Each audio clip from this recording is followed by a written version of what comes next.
Winning a multi-million-dollar lottery prize once can change a life. Joan Ginther did it 4 times.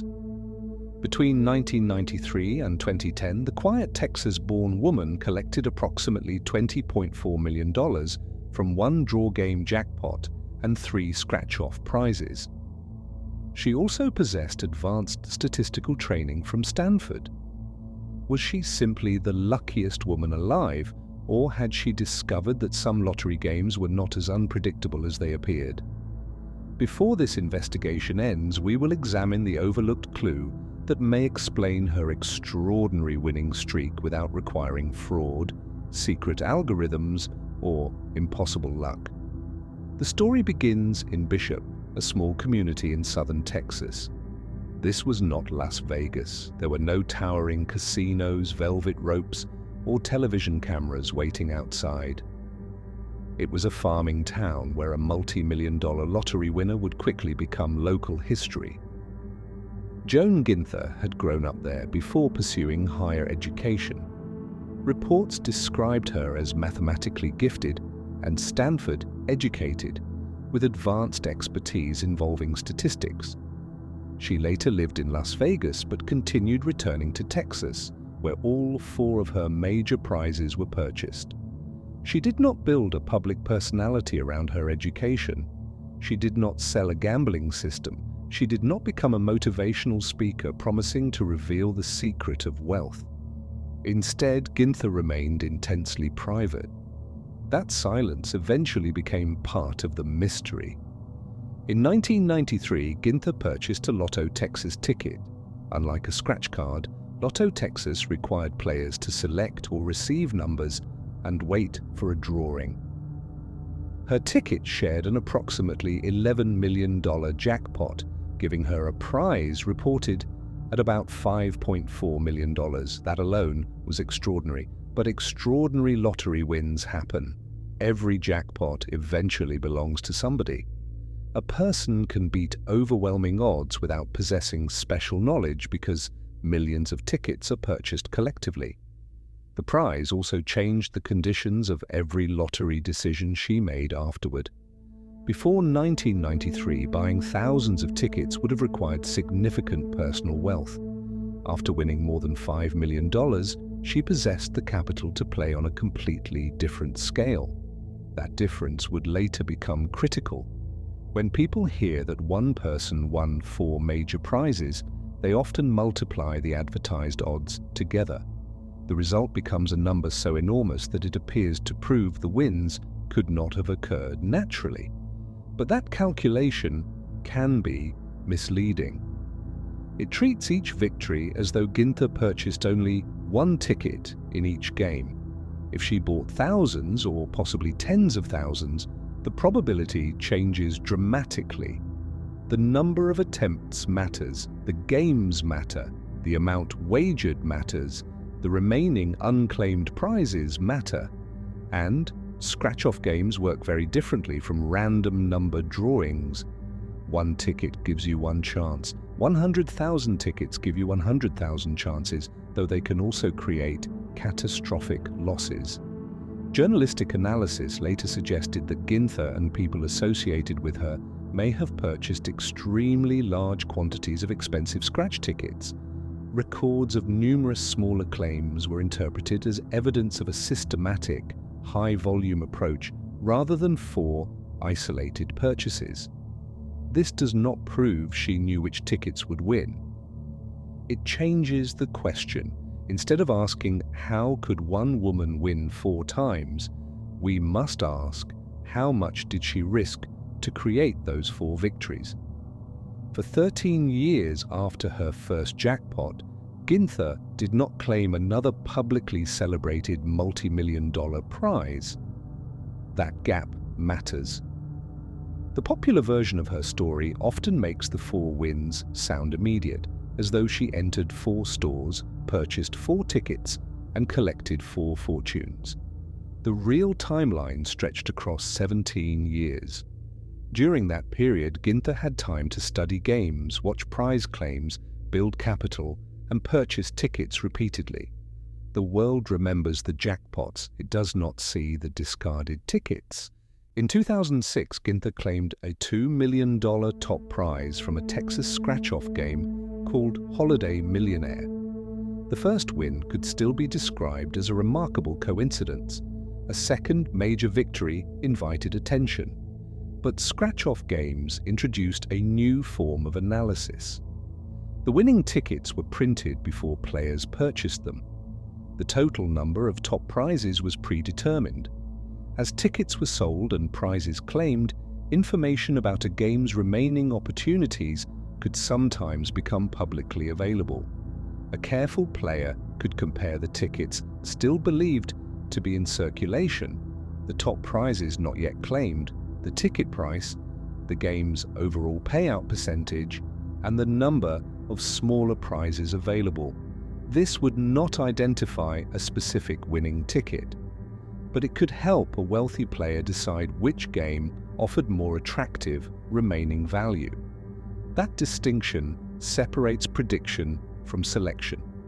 Ginther may not have known which ticket would win. She may have been better than ordinary players at deciding which game was worth attacking in volume. No conclusive evidence has confirmed that this was her method, but later analysis found it more plausible than the sensational theory that she secretly decoded a ticket printing algorithm. Then in 2008, the Texas Lottery recorded another milestone. Ginther claimed the $3 million top prize in a scratch-off game called Millions and Millions. The Texas Lottery identified her as its first recorded three-time top prize winner. 3 major lottery victories could no longer be dismissed casually. The public began searching for an explanation. Her academic background became irresistible. A woman trained in statistical thinking had defeated one of the most recognizable probability systems in American life. But that conclusion jumped beyond the evidence. No public investigation produced proof that she possessed access to hidden information. No accomplice from a printing company was publicly identified. No altered ticket was reported, and her prizes were paid rather than invalidated. In June 2010, Ginther purchased a $50 ticket for the game called $140,000 Extreme Payout. She won one of the game's $10 million top prizes. The ticket's published top prize odds were approximately 1 in 1.2 million, and the victory brought her publicly reported lifetime major prize total to approximately $20.4 million. This was the moment the story became legend. News organizations described her as possibly the world's luckiest lottery winner. And because Ginther declined to explain herself publicly, the silence filled with theories. She had decoded ticket distribution, she tracked serial numbers, she found a manufacturing flaw. Each theory sounded plausible when repeated without evidence.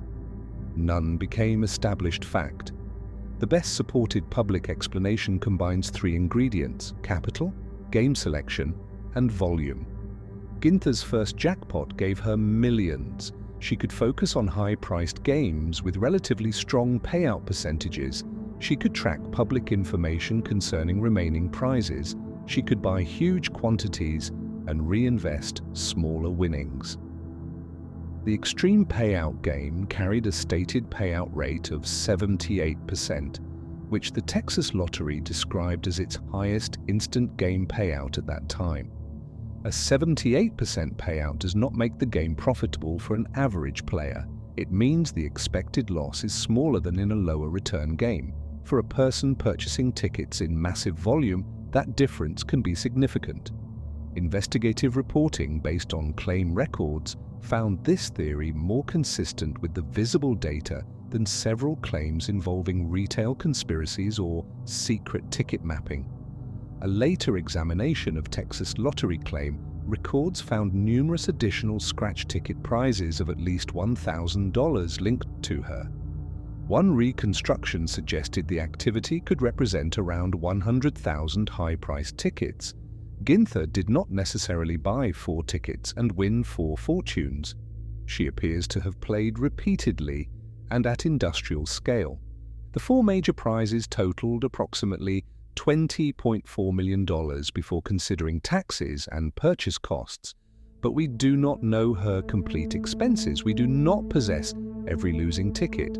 The phrase won $20 million is accurate as a gross prize description. It does not automatically mean she gained $20 million in spendable profit. This is another reason lottery stories can mislead viewers. The headline reports what came out. It rarely reports everything that went in. Under United States federal rules, gambling losses can generally be deducted up to the amount of gambling winnings when properly documented. That does not make losses free. But for someone receiving substantial lottery income, documented gambling losses could reduce the after-tax cost of further play. Reporting examining Ginther's activity argued that recycled prizes, game payout rates, and tax treatment may have allowed her to cycle through ticket face values far larger than the amount she ultimately lost out of pocket. What has been confirmed is that Joan Ginther won 4 major Texas lottery prizes between 1993 and 2010. What has not been proven is that she hacked the Texas lottery, manipulated drawing equipment, possessed an insider accomplice, or could identify exact winners before purchase. These claims may generate clickable headlines. They should not be narrated as established history. The Joan Ginther mystery reveals a difference between odds and strategy. Odds describe probability. Strategy determines how many chances a person purchases, which games they select when they enter, and how much risk they accept. Mathematics may have increased her exposure. Luck still had to complete the transaction. Her statistical training may have helped her recognize which games offered better remaining opportunities. Then luck did the rest. The public remembers 4 miracles. The unseen story may be tens of thousands of losing tickets scattered behind them. She won once and became rich. She won twice and became remarkable. She won 3 times and became suspicious. Then she won a 4th time, and without explaining how, Joan Ginther turned herself into one of the greatest unanswered stories in lottery history. If you enjoyed this investigation, subscribe to Mysterious Crime, like this video, share it with someone who loves documentaries, and turn on notifications so you never miss our next investigation. Every mystery has a story.